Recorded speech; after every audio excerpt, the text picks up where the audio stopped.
intro of Cool. who you are. They can go watch the other pod if they want to see that shit. Yeah.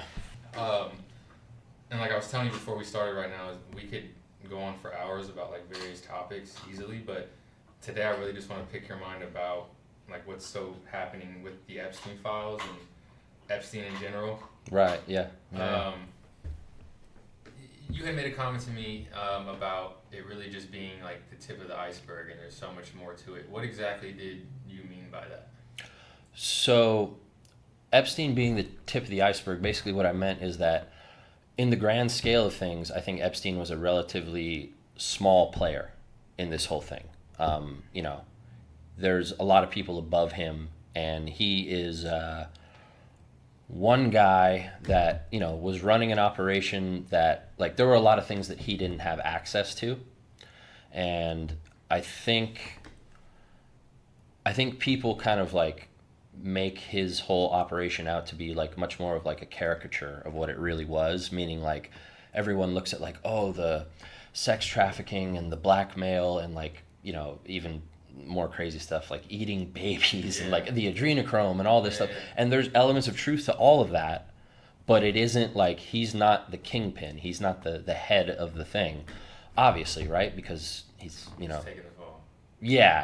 I mean, I was going to say he's dead, right? If he's dead. Right. I mean, let's just assume he is, though, right? Like, and Ghislaine Maxwell's in prison. So obviously there's someone above them that didn't like what he was doing. So, he's not like the final boss is really all I was trying to say by that. And he was involved in operations that go a lot deeper than just blackmailing politicians for financial gain. Gotcha. Which, because like you try to think about like, why do all this stuff? And the most people can really say is like, well, okay, what, for money and power, like to get rich, but it's like, I don't think he was just doing what he was doing to enrich himself. Like the guy had plenty of money. So it's like, why do what he was doing with your money? Why do that? Yeah. So I'm following you. So when Epstein met, because you just mentioned Ghislaine Maxwell, you believe, and it's kind of like common knowledge, she kind of put him on to this through like what she was involved in with her dad. Yeah, with her dad. Yeah, and Robert who is Maxwell. Her dad? And what exactly is his kind of briefly his like story? So Robert Maxwell, which I believe is a fake name, I think his last name, it's like something Russian or something like that. But Robert Maxwell was I believe he was originally a KGB spy. So he worked for the Soviet Union, and then later defected to the CIA after like the Soviet Union's collapse. And then also went and worked for the state of Israel because he's Jewish by descent. So he was kind of like a triple agent in that sense, like 007 James Bond style. Probably wasn't working, or at least Ghislaine and Epstein weren't directly working for any of these agencies. Like I know like a lot of people will point out like that Epstein had connections to Mossad, which is true, but when he originally got busted, I think it was in 2018 for like sex trafficking, it was the CIA that got him off, not Mossad. So they were pointing out that like, hey, basically this guy's an asset, or he's at least, the CIA's interests and Epstein's interests converged in some way to where it was beneficial for them to get this guy out of trouble. And then once he stopped being useful, obviously we saw what happened. And Ghislaine's father, Robert Maxwell, was sort of in a similar situation where he got a lot of money from Israel, and again at a certain point when he was no longer useful to them, I'm pretty sure they threw him off the edge of his boat, and whatever. It's died, right? Yeah, exactly. Yeah. So if Epstein was kind of brought into this world through Ghislaine, did he kind of, obviously he was in the game for a long time, did he kind of branch off and start doing his own little things when it comes to like collecting all this video and evidence on these powerful people, or was that part of like, I don't know, task within this greater scheme, or was he kind of just going rogue in what he was doing? Do you think? I think it probably started out that he was working with these various agencies, some for CIA, Mossad, whoever else, MI6 maybe some, but I think the reason why he's dead and she's in jail is because he did go rogue, and he obviously broke with the program to some degree. Otherwise, he would have continued to be protected. But basically, I suspect, I don't have as much like concrete knowledge about this, but like I do think that he was trying to form his own internal power structure within the deep state. You know, it'd be like if we were at the gym and you started to like, you know, recruit other guys in to train, like, hey, come train with me, let's do our own thing, like away from the umbrella of the gym, and you kind of form a gym within the gym that nobody else knows about. That's kind of what I suspect Epstein's agenda might have been towards the end, and then the powers that be kind of got word of that, and that's why he got the kibosh put on him. Got you. No, yeah, I mean that makes sense. So, like a narrative that's being pushed a lot by, you know, the FBI. What's that guy's name? Cash Patel. Yeah. Nowadays, he's pushing it that like he acted alone. He was essentially trafficking girls to no one. Right. Epstein. Yeah. All by himself. So who benefits from that narrative? Is it the people who were probably in the fucking files? And why does Cash Patel feel so intrigued to protect those people? Yeah, well, I think he's probably threatened, right? Like someone's probably just threatening him. It's for the same reason why like every president comes out and, you know, in the beginning says, I'm going to do X, Y, and Z. And then once they actually get inside the belly of the beast, there's something that coerces them into abandoning those promises, right? So Kash Patel and a lot of the appointees in the new Trump administration, you know, they said they were going to disclose X, Y, and Z, right? And then once they actually get in there, I think it gets revealed to them that they actually don't have any say. And, you know, Kash Patel, I mean, famously went on the Joe Rogan Experience, and, you know, I mean, he was looking like he had a gun to his head the entire time, right? Okay, because he probably does literally have a gun to his head, you know. But as far as who's pointing that gun, I think a lot of people have an overly simplistic and kind of cartoonish idea of what was going on with that and with the whole Epstein thing, where, you know, it's like, it's just like this like evil, you know, sex trafficking and like, you know, blackmail thing. It's like, that's a part of it. But I think that what Epstein was doing was a lot more related to, you know, potentially overthrowing governments and doing things that would basically shift the balance of power in the world. And so there's so many people that are invested in him not disclosing the kind of things that he knew, to the point where it's not just like one government that's like trying to go after this guy. It's like, I mean, if you look at it like, you know, the U.S. has ties to China, right, which has ties to Russia, and they all have these like interwoven interests where if anybody kind of spills the beans about what's really going on, it compromises that whole the plan, so to speak. And I think it's really just it's more relevant to talk about like what the plan is in terms of like, you know, the global agenda, right? Because I'm sure there's this term Alex Jones throws around a lot, like called the globalists, right? Yeah. And, you know, talk about a guy whose takes are aging like fine wine, right? Alex Jones talking about all this stuff. And you know, part of that is because Alex Jones is getting some of his information from people in the CIA, right? Like, this is a guy who predicted 9/11 correctly, not because, you know, he read the right thing. It's because he's getting told information by people that are in the deep state that are selectively, you know, revealing things to him so that he'll put it out there. And, you know, the person, right, he looks like a madman one year, and then, you know, 10, 15 years later, he looks like a prophet. So why would they want him to kind of tell these secrets? I think part of it is because some of what we're seeing, right, it's so absurd and it's so like outlandish that the absurdity is used as a defense.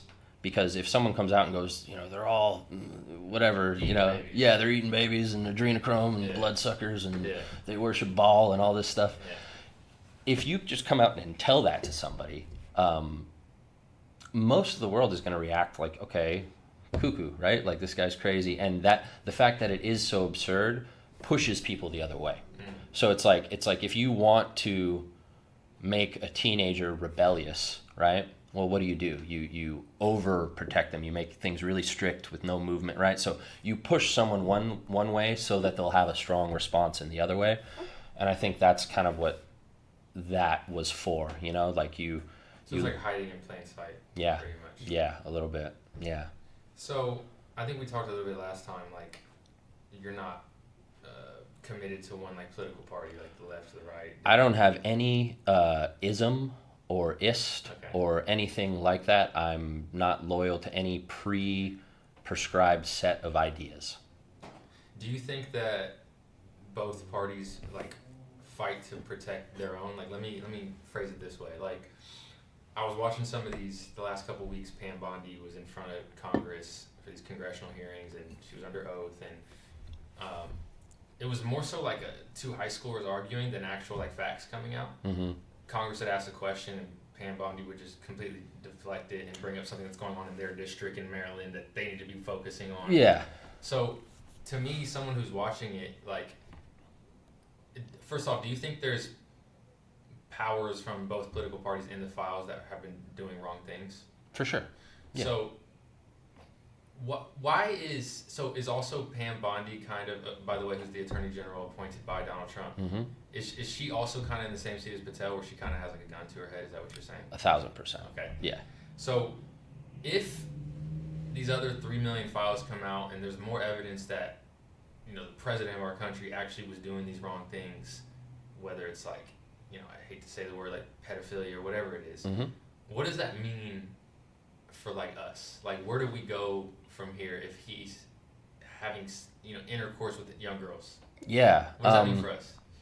You know, okay, I don't want to be too like cynical about this, right? But like, I've had conversations with people before who are like, you know, release the files, because if the people know what's going on, you know, like they assume that like people will find out how horrific this shit is, and it'll like result in some kind of like mass awakening on the part of the people, where everyone will now come together and demand accountability, and we'll all march on the White House and overthrow, you know, kick all the pedophiles and the whatever, right, all out of the government, and then it'll go back to the people. But from the beginning meaning like as soon as like Epstein became relevant again and everyone wants to release the files, it's like I don't think that it's gonna mean much for us, honestly, unless the people within that power structure, the real movers and shakers, unless those people's minds can be changed, right? Because Donald Trump's the president, right? On paper, he's supposed to be the guy. So if we, meaning America, was actually a sovereign country and the president was the head of it, he would be the sovereign entity within supposedly the most powerful country in the world. Yeah. So he should be able to just say, here it is. Right. Obviously, he can't do that. Now, you can say that's because, oh, well, he's in it and he's involved. It seems like there hasn't been a president, you know, going back to maybe even JFK, like from then on, who hasn't been involved in this in some kind of a way, which means that there is a power structure in our government that exists over the president. Gotcha. That is dictating down to him what is and isn't acceptable. And that's the power structure that actually has to be overthrown. You know, you could get Clinton, Obama, Bush, everyone, Biden, you could get them all, you could hang them all on national television, and it's still not going to overthrow the power structure that exists on a very deep level in our government. You know, it's the same power structure that assassinated JFK. Yeah. And has been running things since at least the end of World War II, you know, so. So when there's so much like, you know, the average American who is, or at least claims to have like strong opinions politically, Mm-hmm. Trump supporters, Mm-hmm. Trump haters, do you think that they don't have this kind of idea? They do think Trump's the guy and it is ultimately up to him. They don't understand that maybe the deeper state just thought Trump was a good guy for what we're trying to do here, so we just place him in this seat? Or you don't think the average person has those thoughts? They think Trump is it, Democrats, Republicans are it, that is who's running shit, there is no deeper state. Well, I don't know how aware everyone is. I think, again, like we talked about this kind of the last time I was on here, that like most people are unthinking and unreflective, and they're just not interested either because they don't have the time or energy, or their minds aren't set up in that way. Most people, and fair enough, they want to watch their sports, they want to raise their families, they want to, not struggle to pay their bills, and they're concerned with this stuff to the degree that it affects that. Right? And I think it's kind of a convenient fiction that these people can feed themselves to think that, the Democrat-Republican dynamic is the real thing going on here. But people that are a little bit more versed, I think, are kind of aware that, Democrats, Republicans are, two puppets being wielded by the same puppeteer, right? But it's the question of who's pulling those strings, right? That I think, one, a lot of people get wrong, and maybe even more people aren't aware of. Even the people that are aware of it probably misunderstand who and what forces are making it so that you're not allowed to know X, Y, or Z. So it's like, it's a lot deeper than just Republicans or Democrats. Yeah, and that's kind of what I was asking. So, as of recently, there's been like elites or powerful people in other countries who have ties to the Epstein stuff, who are being forced to step down. Like, I don't know if you saw Prince Andrew finally got found and arrested the last couple of days. I heard something about that, but honestly, I've been kind of tuned out for the last week, well, I they haven't. did arrest him. Yeah, okay. But like this is where like someone like me is so confused. It's just like they arrest him because like they want us to think like, oh, this guy's arrested, or is Prince Andrew not a big player in this and like he was guilty, so it was like, fuck it, let's just arrest this guy. Same with like the Princess of Norway. She had emails with Epstein. She stepped down as well. But no one in America seems to be like stepping down. Mm-hmm. So why do you think that is? Why do you think these other elites in these other countries are being forced to step down or arrested, but no one in America is being really held accountable? It's probably something to try and placate the masses, right? Like, look, we did something, Most of these things seem like they are that. And so, it's like saving face in a way. Like, all right, we have to look good. We have to do something. So, let's block this guy out. Right, yeah. And, the current administration in America can probably at least point to the fact that, well, they're out now. The files are out, to some degree. So we did something, and I think those other countries, like you mentioned, Norway and England and all that, like they're probably, again, it's like you're chopping off one head of the snake and then another one pops up. So, it's like a superficial thing to make people feel better, feel like there's some accountability. That's how I feel. Yeah. I want to ask you real quick. I mentioned his name before we started the podcast, but you've never heard of Howard Lutnick, right? No, not exactly. Yeah. So just basically what my kind of understanding is of this guy. Mm-hmm. So as of right now, he's the U.S. Secretary of Commerce, obviously appointed by Donald Trump. Him and Donald Trump are very close. They're in he's always with him, mm-hmm. and when he's going on these tours across America and stuff. His net worth is $3.3 billion. He had this company. Again, I just recently learned this, so if I butcher some of these, you guys can fact check. No, yeah, we're just, good for him, though. 3.3, jeez. So he had this company, I forget exactly what the company is. Let me see. Cantor Fitzgerald, a major financial services firm, leveraging his significant ownership stake, yada, yada, yada. So he had this really big company, right? And one of his offices was in one of the towers, got hit by the planes. Oh, okay. 700 of his employees died. He miraculously didn't show up that day. Right. He's always there. Yeah. He didn't show up that day. Yeah, there's a lot of stories like that around 9/11. Fast forward now to today, 2026, which is 20 years or 25 years later, he's now with Trump everywhere he goes. Mm-hmm. So where my mind goes is, do you have to just be a billionaire in this country to be a part of these massive schemes? Why the fuck does this guy, who just knows how to run a very good company, he's a smart businessman, I'm sure he's very good at what he does, why does he get brought in? Is it just because of billions? What do you understand my question? Right, why him, and why is he now Trump's right-hand guy? Why was he informed to not be at work that day, if that's the truth? Right, okay, yeah. Just because he has money and he had no political ties or anything like that. Why do you think that is? It could be, right, that he's placed there to influence certain powerful people like Trump. Like, actually, I'll give you a little my personal theory about like what's happened with Trump over the course of his first term and then the break with Biden and then now. I think it was very clear early on, right? And it's debatable how much of this was for show, but I don't think all of it was for show. And what I mean by for show is I think when Donald Trump first got into politics, it was clear that a lot of people in that sphere didn't want him there. He was a guy who I always said, like, he wished he was in the club, but he's not. And they make it very clear that, hey, you're not in the club and you never will be. And I think they were so sure that he was never going to win or be in the club that, it was better just to, like, keep this guy outside. Like, no, don't let him join our club, right? Okay, he breaks through, he wins, and now there's all this scrambling to, like, discredit the guy and run this massive media campaign to, make him look like a bad guy, right?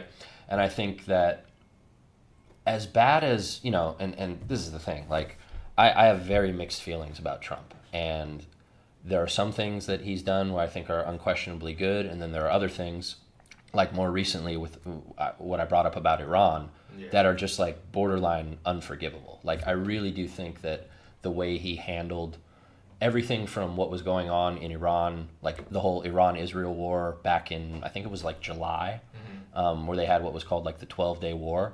I think the way that he handled that was horrible. I really think it was like the worst thing he's ever done. And it barely got any attention in the media, which also tells you something, right? Because, he does horrible things according to the media. Oh, he did this, very fine people, all that crap that, they'll fixate on, right? Or the fact that he's rude or he makes fun of people, all this stuff.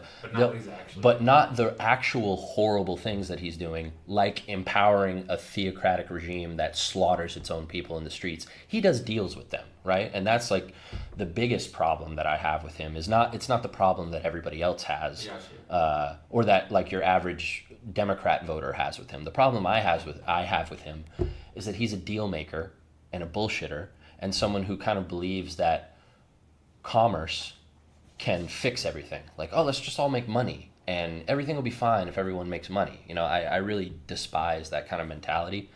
And anyway, I'm getting sidetracked. No, you're good. But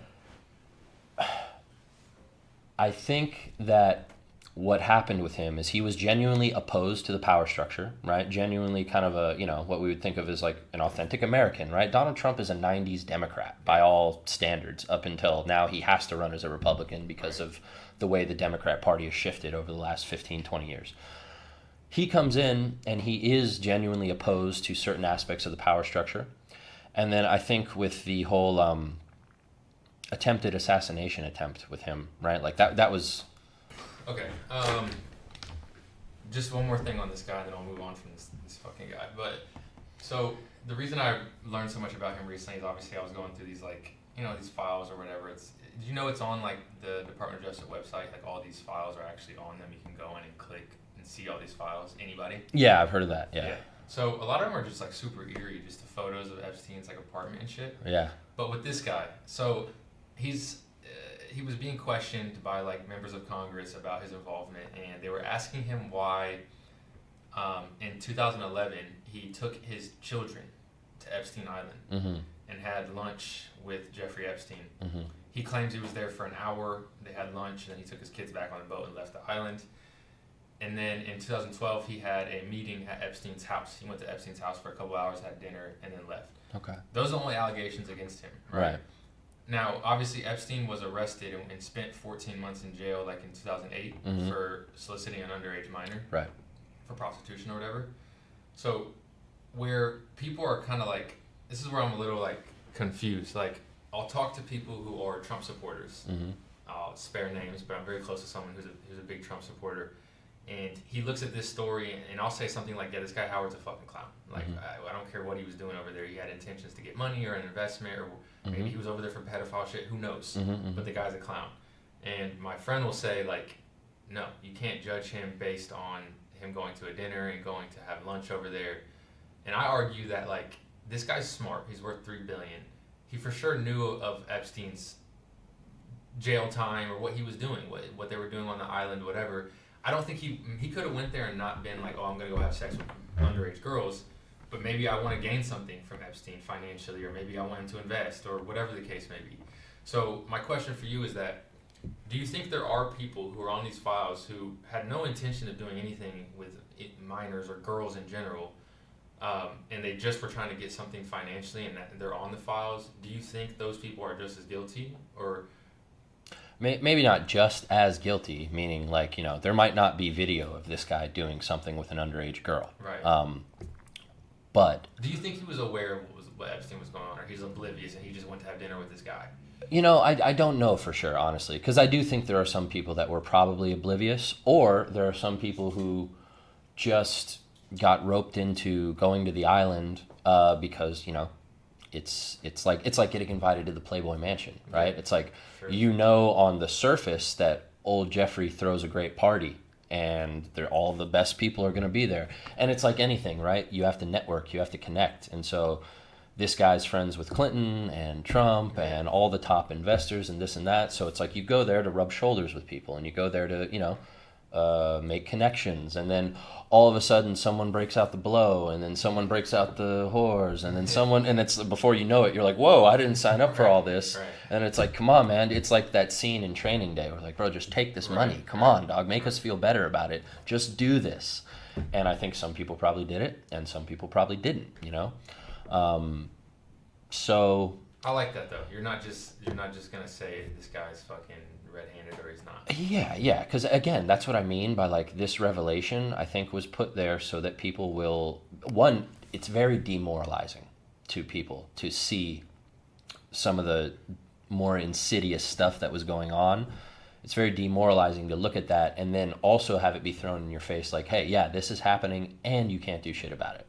So it causes people to, like I just kind of admitted, check out a little bit, where I'm like, you know what? I actually am not interested in hearing every 6 hours about the next horrific thing that happened and then something more horrific than that. I would like to, just watch the game and not, think about the pedophilic, all that stuff, right? 100%. Yeah. So another random question about this. So there's a lot of people who don't really understand like the segments of power, like who actually is in power. So who do you know who has more power, like the Department of Justice, the FBI, or like Congress when it comes to this type of stuff? When it comes to this stuff, I would say none of those people are actually the movers and shakers. I think the real power structure The deep state. is the deep state, which is basically the CIA. But it's more than that, because the power structure is international in scope, right? It's like, especially with the world we live in now, the powers that be are not loyal to any one country, right? And they're not embedded in any one country. These people are, that's why, like Alex Jones, the idea of globalists, right? Yeah. That I'm using that word just to make the point that the people who are really in charge of this kind of a thing, they're not Americans in any authentic sense. They're not Russians, they're not Israeli, they might have citizenships in one or more of these places, but their loyalty is to a separate sphere of people, that are international in scope. And I think their operations and their intentions, they operate on a global level. So it's not just like the CIA versus the Mossad versus the Islamic Republic versus, whatever, Russia, all this stuff.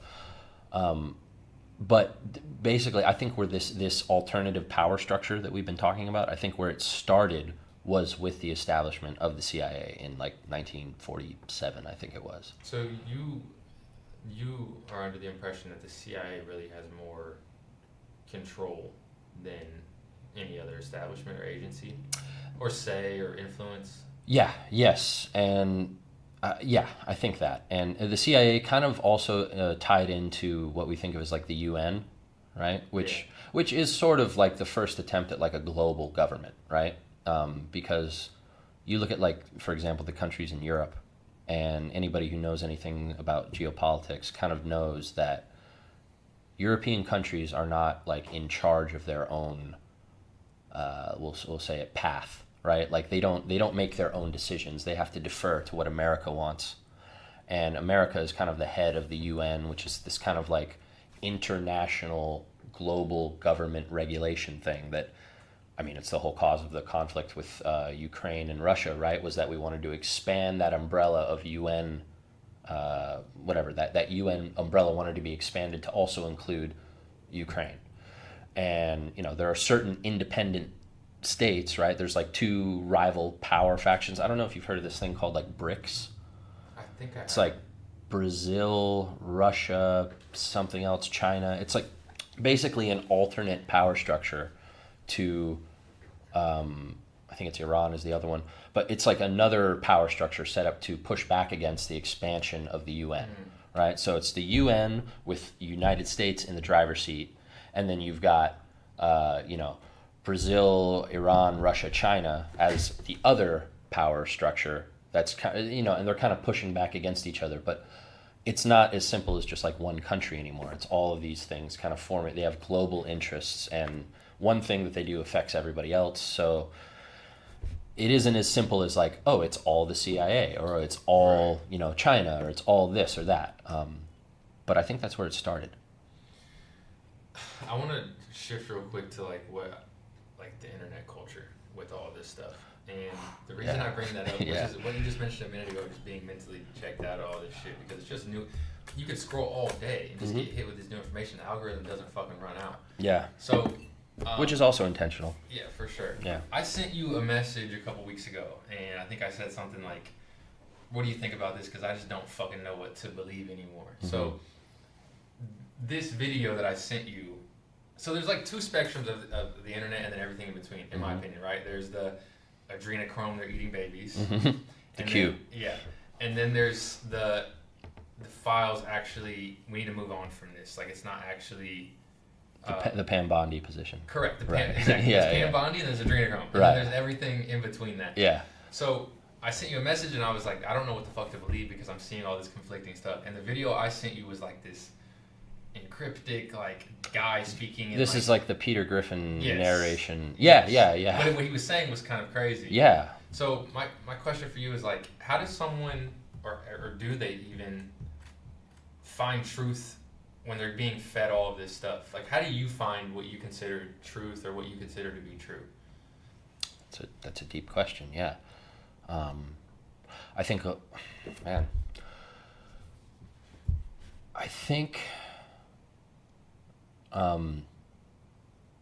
tracing the problem back to its root has a lot to do with it, and trying to go as far back as you can to kind of trace the genealogy of the problem, if that makes sense. Like, these kind of conflicts have been going on throughout all of recorded history, and so you can trace it back to a couple of really key points in history to try and understand, like how do we get to this point, right, where you have literally every, well, not every, but many powerful, wealthy, what we call elites, which, I don't think there's much that's elite about right. them, but for the sake of what we're talking about, like, how do you get to a point where everyone from Bill Clinton to Trump to Stephen Hawking to every, it's like they're all in this web, right? So who's weaving the web and how did the web get started, And, I think a lot of it has to do with the power structure that was set up on Earth after World War II.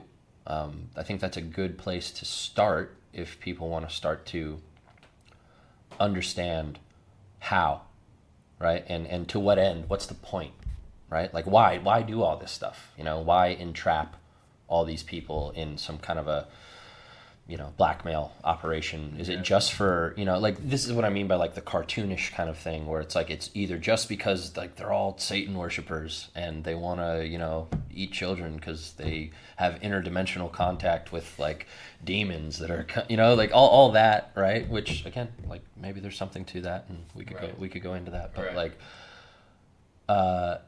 yeah. So I'm sorry. The question was like, how do you know what's true? How do you research it? How do you find out?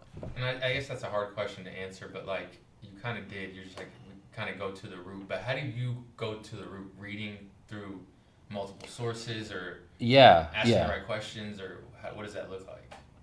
Because someone like me, I'm just so confused. I know there's people like in my seat. For example, there's a guy I know from high school who I know for a fact has no education or research or on politics or anything like that.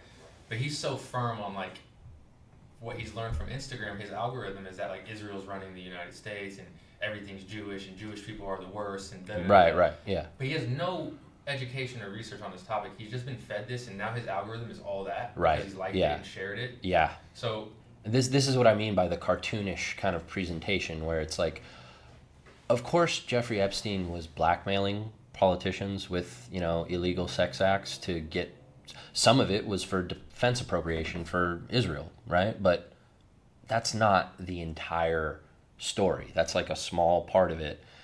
And again, this is the other thing too. So like I think a lot of I hesitate to use the word the truth, right? Because I don't think there is the truth. I think there are truths. And I think that people really should be a little bit more critical and think about the kind of information that they're being presented and question why it is that they're allowed to have access to this information, right? So it's like, for example, your friend that his algorithm has basically induced this kind of worldview where it's like it's Israel and it's the Jews and it's this and that. Why is it that you're allowed to find out about that? Like, where are you getting that information from? And you're getting it from Instagram or whatever kind of social media thing that you're, right? Okay, well, who's in charge of that, right? Maybe he would, I'm sure if you could ask, and there's lots of people that think this, but it's probably some Jew that is running that algorithm. So why would a Jew then give you that information that's exposing how bad, the Jews are, right? All this kind of stuff where it's like, that's true. It's like, if it's the same reason why like I'm not really a big fan of democracy in general, because it's like, look, man, if it was important, they wouldn't let you vote on it, right? If it was super important, you probably wouldn't be able to find it on your phone. Right? You would probably have to dig a little deeper to find the information. And I think the information is only being disseminated to us now insofar as it's useful for further driving people apart, right? And creating dissonant worldviews. And there is a very real agenda. I mean, to talk conspiracy for a little bit, there is a very real agenda to fracture people's worldview to such a degree that they can't have conversations anymore. And I mean, we're seeing that, right? It's obvious that like there's some people you can't talk to them about anything, right? Because they've already got X, Y, and Z figured out on one end of the spectrum, and then there's somebody else that's got it all figured out on the other end of the spectrum. That's exactly what I'm saying. And that schism that's opened up between them is never going to be fixed, right?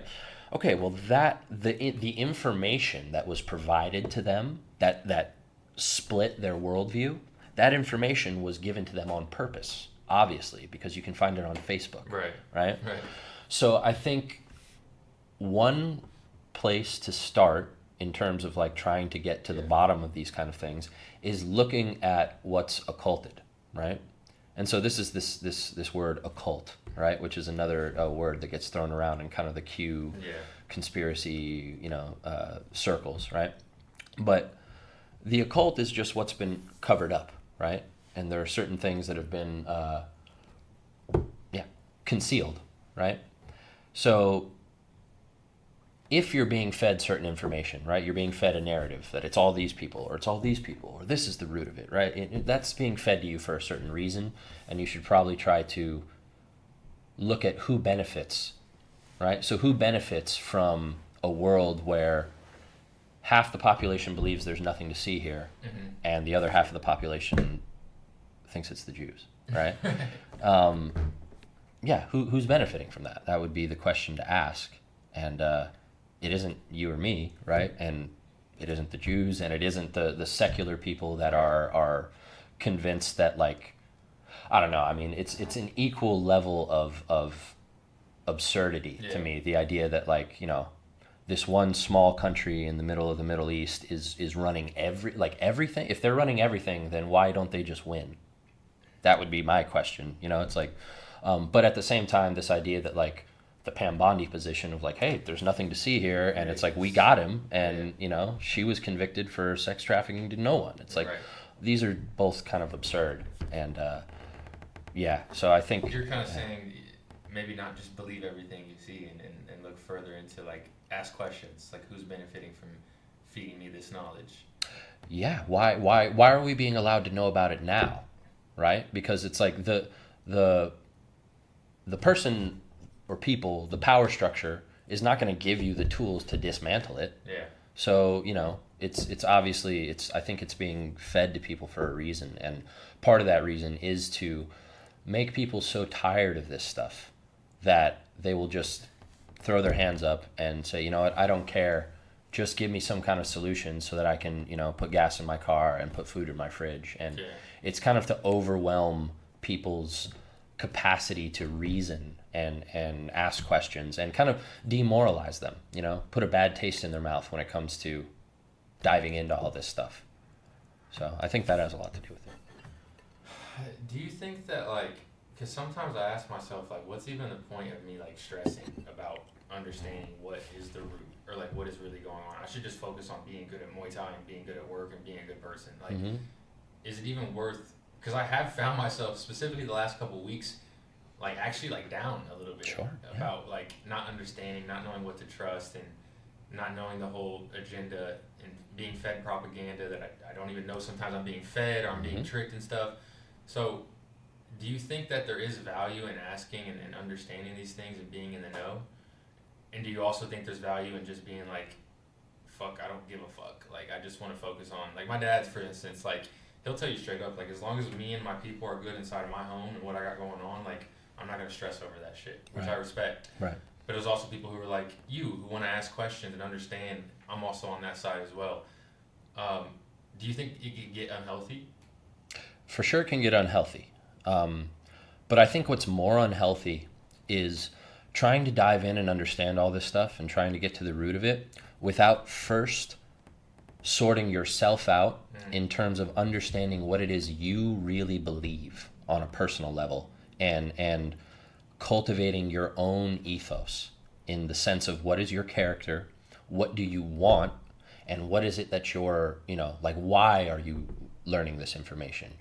So I think most people don't really have a coherent worldview where they can lay out to you, like, this is what I believe in terms of, like, how the universe is structured, what it means to actually ascertain knowledge about things, and then how that applies to a system of ethics for how you interact in the world, right? Because most people will tell you, oh, I believe that you should do X, Y, or Z. And they go, oh, so do you do that? Right. And then they go, oh, well, no, because sometimes I don't, because life gets hard, and, fuck my principles as soon as I'm broke, or as soon as I'm sad, or as soon as I'm lonely. Then it's like meaning most people are so internally contradictory that they don't actually have a coherent worldview.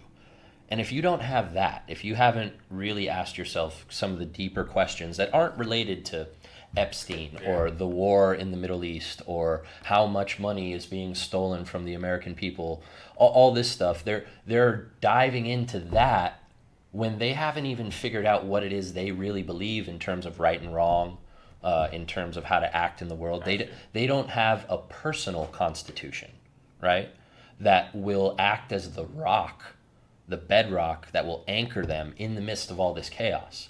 Because if you don't have a coherent worldview that you can articulate and explain why it is you believe what you believe and why you have principles that you're not going to diverge from, if you don't have that and then you jump into this shit and try to figure out who's running the world and how to overthrow the whatever, you're going to get blown around like a leaf in a tornado, and you're going to become a tool, right?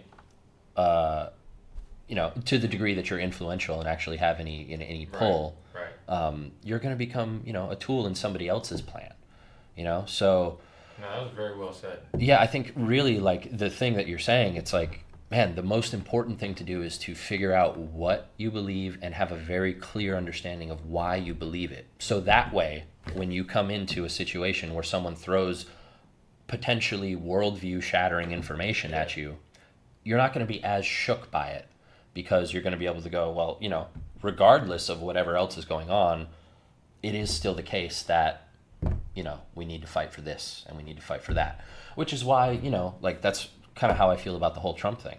Like there were certain things when Trump started talking that I liked very much, and then there were other things that he said that I didn't like at all. And I got crap from both sides of the political aisle in terms of like, again, people want to have this like absolute view about, this guy's good or this guy's bad. It's like, man, especially in the world of politics, right?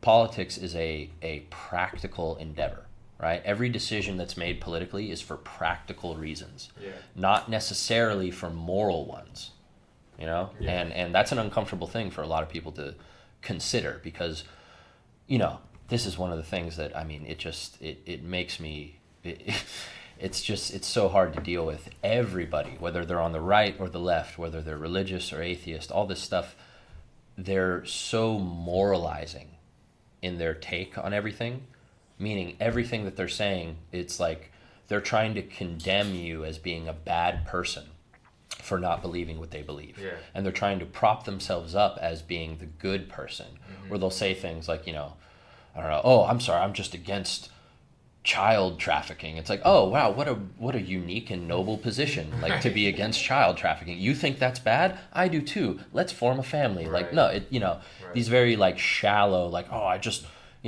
think people should have their basic needs met. Yeah, everybody thinks that for the most part. Yeah, no, I see what you're saying. And so it's just, this, it's kind of beside the point, like we get it. People need to think of themselves as being good and noble and true, but they don't have a really coherent view of what it means to be true or good or no, like lots of really shallow takes on what the good is, right? No, I completely agree with you. I hadn't thought about it that way or articulated it that way before, but I completely agree with you. People have to be right within before they can just jump into all these like deep things. Yeah, because otherwise you're defenseless, and you're going to fall prey to all the manipulations that get you, you're going to be a member of the mob carrying a torch and a pitchfork, because someone else fed you some information, it's like, so you gotta figure out what it is you really believe and why, and then start to read about how the CIA got formed. Right. And who it was that was behind it. Got you. Get right, and then you'll get fucked up. Yeah, exactly. Yeah. Gotcha. Exactly. It's like someone who comes into the gym and they're like, yo, I want to learn how to throw a spinning wheel kick. I'm like, yo, how about you get in your stance first? Yeah.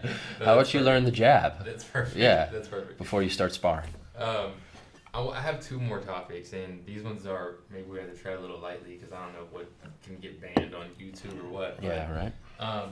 I had a thought the other day. It was Valentine's Day, and I was driving, and there was huge Iran protests, which appeared to me, just from driving by, to be mostly like Persians, Iranians. I could be wrong, obviously, but just based on what I saw, like it looked like it was Iranian people who were... It's a pretty large population of Iranians in LA. Yeah, but then I started to think, like, it's honestly, it could be considered worse what's going on in Iran with the people there than what happened in Gaza as far as like the death count and what's happening. Yeah. Why are there not any protests? Free Palestine was everywhere, which I'm not picking a side. Right, no, I understand, but that's exactly what I'm talking about when in terms of like, why is it that you have free access to this information? This information's in your face all the time, all day long, everywhere you look. And this information virtually blacked out. Almost no one talks about it, or if they do, it's very briefly. And that's part of the agenda you're saying. 100%. Yeah. And that agenda is just, I could be wrong here, I'm just forming it based on what you've been telling me and what I've read, is to keep Iran the way it is. Yes, for the purpose of, okay, I'm just going to spill the beans here in terms of like what the actual, the plan, right? Yeah. There is a plan to deliberately deconstruct modern Western society. Okay? And it's been going on in full force since 9/11. I think 9/11 was the beginning of that deconstruction project. And all of the policies that we've seen be enacted by the various Western governments, America, Europe, and all their allies, the policies that they're pursuing are in line with this agenda to deconstruct the modern industrial world. For what purpose? To reinstitute a sort of global, traditional world order, right? So Iran has a key role in that because Islam is the largest growing religion in the world, and it's dominant in that region. Yeah. Prior to the Islamic takeover in 79, Iran was one of the most progressive, secular, scientific-minded countries on earth. It was since overthrown, and that kind of scientific thinking that resulted in technological progress and what we would think of as genuine progress, not this kind of progress that, the progressives call, right? Because I just want to make a distinction between that, because I very much believe in the idea of progress, but not in the kind of superficial way that some of the more, more Democrat voting, things we've seen. Progressives, yeah. So there's a difference between progressives and actual progress, right? Which, by the way, the progressive, quote unquote, agenda that's been being pushed in the West is a part of that plan to deconstruct, right? So there is a plan to deconstruct modern society and halt technological progress and basically push us back several hundred, if not thousands of years, and return society to a kind of neo-feudal kind of, again, pre-industrial way of living, right? And that kind of world order can only be imposed on people if the kind of world they live in now becomes so unbearable, right, that traditional ways of living start to look appealing by contrast, right? So you kind of have, like with 9/11, you have this, you get everybody all war bloodthirsty, right? Yeah. It's like, okay, 9/11 happens, and now all of a sudden America's like, yo, we got to go to war, we got to do this, we're the best, da-da-da, Team America, right? Yeah. Okay, so what happens with that? You use that energy that gets stirred up in people where they're like, yo, someone's got to pay. What are we going to do? Let's go get them, whoever they are. And they go, it's these guys. Yeah. And then they go and do that. And then it turns out, oh, it was all BS. There's no weapons of mass destruction. We just, we just wasted trillions of dollars of your money, to wage some BS war. This is what I'm talking about when it comes to people being so insanely internally contradictory that it really can just drive you crazy, right? You have college students protesting to free Palestine on college campuses. These students are overwhelmingly identify as progressive and maybe as feminists, right? Which, again, we talk about positive and negative sides of a coin. I feel like all we've gotten in the past 15, 20 years especially is the negative side of what we consider to be feminism. Yeah. But I'm going to harp on that just to make the point, right? That you have supposed feminists, okay, that believe in equal rights for women and want to see women's status in society elevated. You have these same people advocating for mass migration of people from Gaza and other war-torn areas in Muslim countries into the West, where those same people hold beliefs that are completely incompatible with anything resembling feminism. Yeah. Okay? So this is like the whole Queers for Palestine thing, right? Or the feminist movements that are so pro-Muslim or whatever it is. And, look, if you want to protest the way that those people are being treated and the things that are happening to them, right on. But the idea that you're going to be pro-feminism and pro-mass migration from people who believe in Sharia law brought into your neighborhood, those people are going to threaten the status of women in your society. And you're already seeing that in certain cities, in America. And especially, what's going on in England right now, too. It's another thing like that where, the amount of incoherent beliefs that you have to be able to advocate for both of these things at the same time is what strips me of any kind of respect for that kind of a worldview, where it's like, look, I'll sit down and talk to anybody who, wants to have a coherent conversation. But when you're pushing for both feminism and free Palestine, okay, well, from a feminist perspective, there isn't anything free that's being offered by free Palestine, right?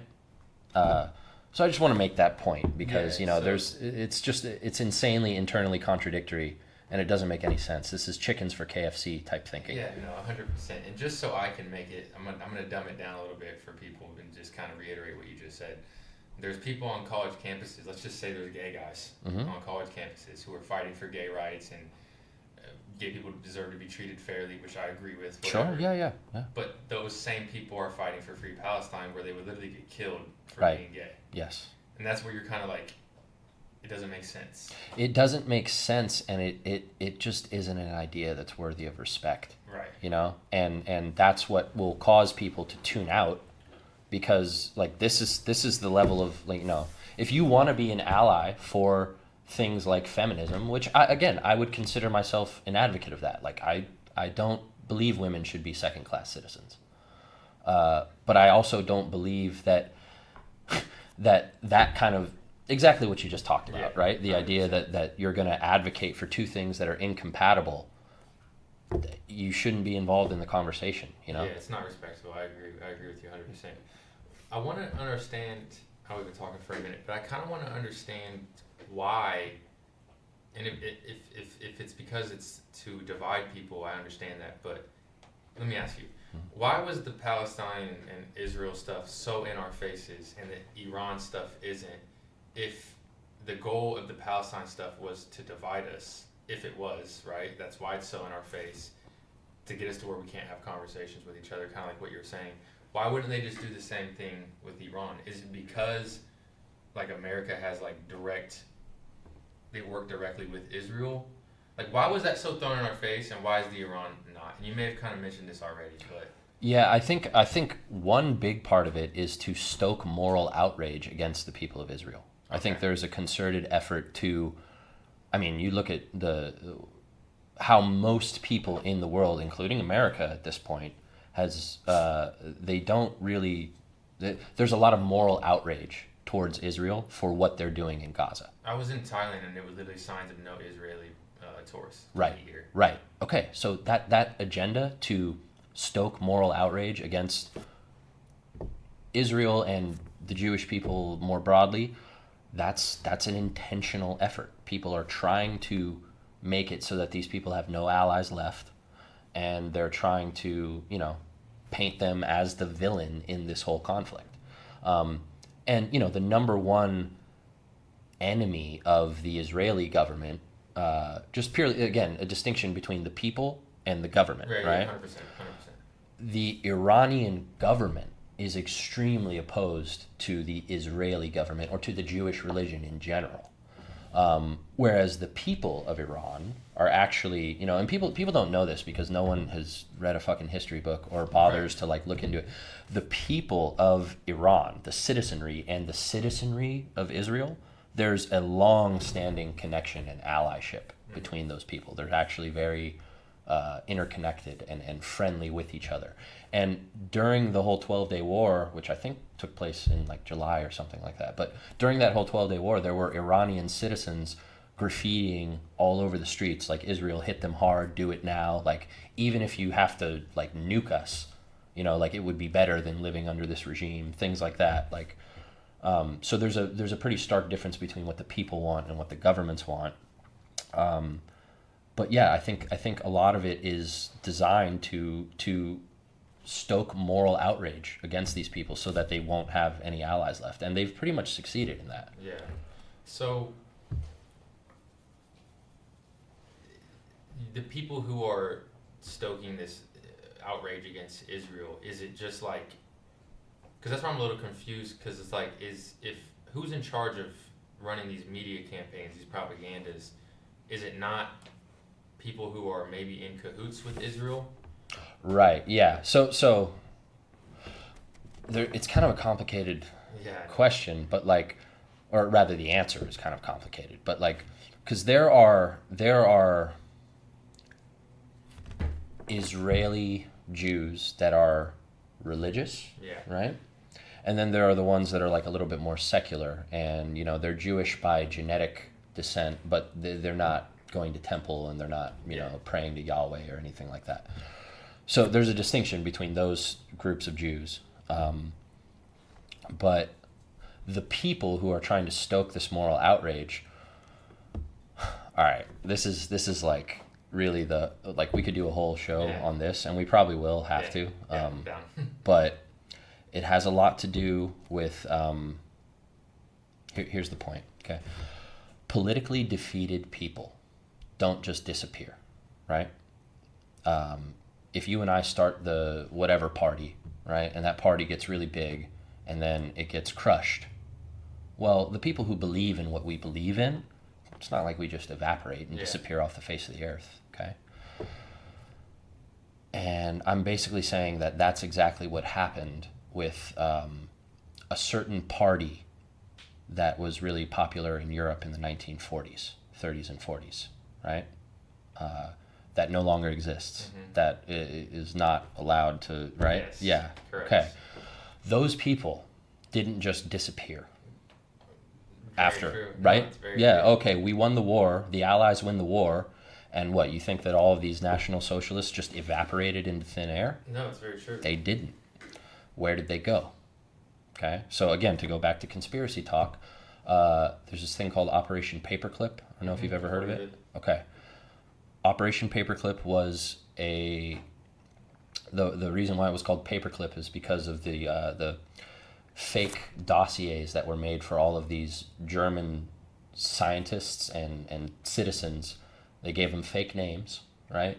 And they brought them into America. So America, after the victory in World War II, mass imported tons of Nazi scientists, and not just, you know, like physicists or like rocket scientists. Like most people, maybe if you're in the conspiracy world, you know about Wernher von Braun, who was the head of NASA, who was a major in the SS, right? Who, you know, was brought over here to run NASA. And, you know, you can look into it too. Like a lot of the NASA's, the mission dates that they sent for the Apollo missions, they corresponded with holidays that were celebrated by the Third Reich, okay? So what am I trying to say here? I'm trying to make the point that after World War II, a shit ton of Nazis got brought into the American government, and they were installed in positions of power at a very high level, right? And those people, those German National Socialists that got brought into this country, basically hijacked the power structure of America and founded the Central Intelligence Agency. That's fucking crazy. The war ends in 45, 46, and then the CIA starts in 47.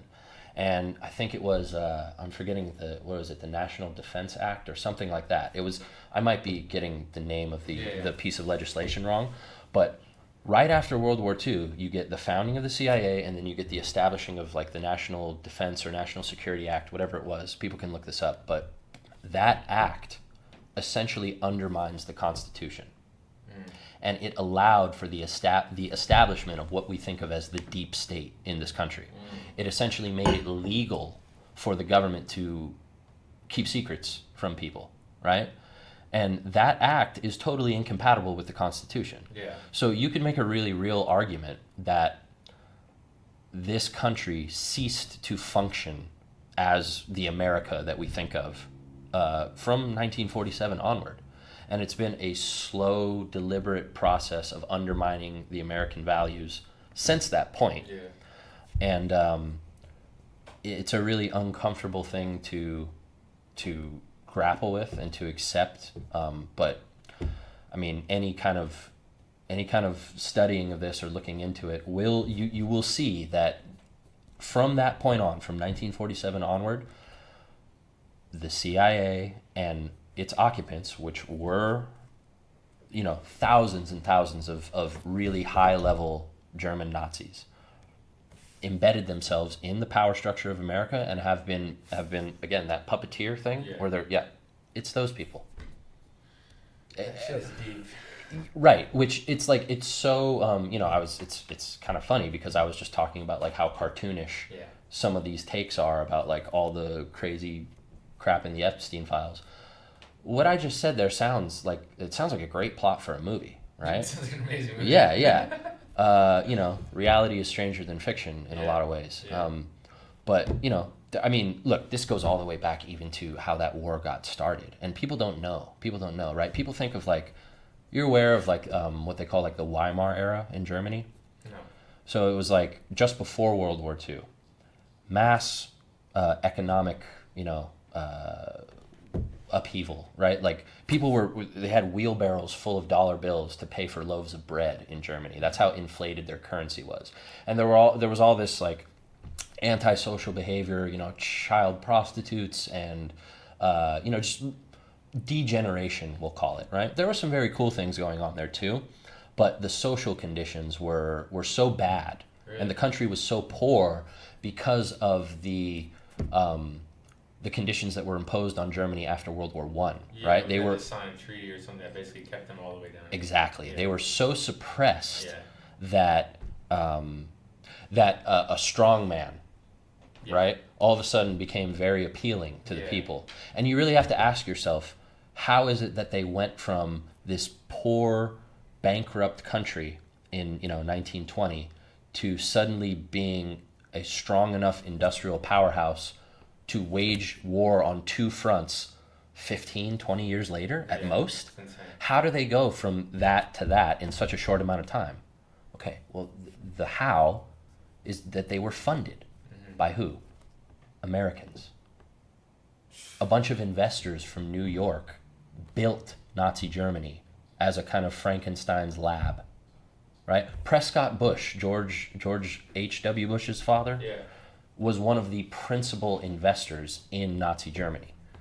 Along with, there's a guy, Alan Dulles, who also went on to fund the CIA. These are Americans from New York. The Rockefellers and the Astors and all these people, they're the ones that paid for the rise of Nazi Germany.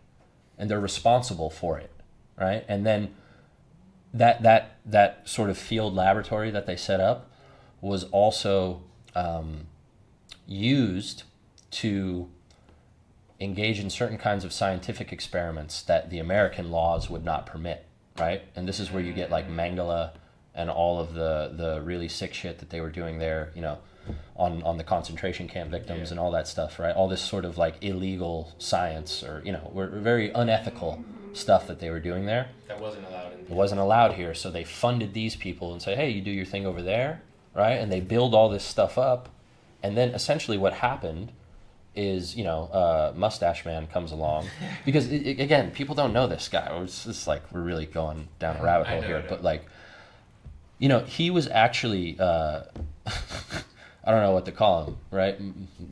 H-Man was sent to spy on the Nazi Party originally. He was sent there to be like, hey, go figure out what these guys are doing. Yeah. And because the Nazi Party was originally set up by a bunch of barons and aristocrats that were in Germany at the time. He goes in to spy on them and then decides, actually, this stuff is pretty cool, and then rises, in the ranks and becomes the leader of this whole thing. Fucking crazy. Yeah, but basically what I'm saying is the American industrialists and inventors that funded that project built it up, and then someone else got a hold of the wheel and started driving it for their purposes. And then these American investors looked at that and said, oh, no, you don't. Yeah. That's our shit. We're going to get a return on our investment. World War II. God damn. Because America wasn't even getting involved, right? And so, yeah, basically that's what it is. They funded it, they built it up, allowed it to happen, and then when they saw that they were losing control of that operation, they went in and harvested the things that they had set up. And after they harvested it, they grabbed all those high-level thinkers and, physicists, sociologists, all kinds of scientists, and then they brought them back over here. So the deep state of this country is effectively those people. That's fucking crazy. Which also gives you a little bit of insight into why this narrative against the Jews is so prevalent. Like, it's because the people that are in charge of the deep state, they still have it out for these people.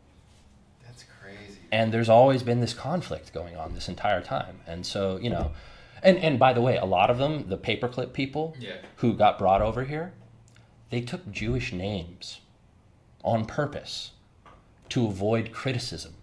That's fucking crazy. Because, if your real last name is, whatever, some German, it's Han Hammers, right. But if you change it to Goldstein, right? I mean, it's really kind of brilliant in terms of like what better cover for, someone, exactly, than to just assume a Jewish surname where it's like, me, no, I'm not anti-Semitic. I'm Goldstein. When it's like, really, no, these people aren't idiots. They're, That's fucking crazy. Yeah.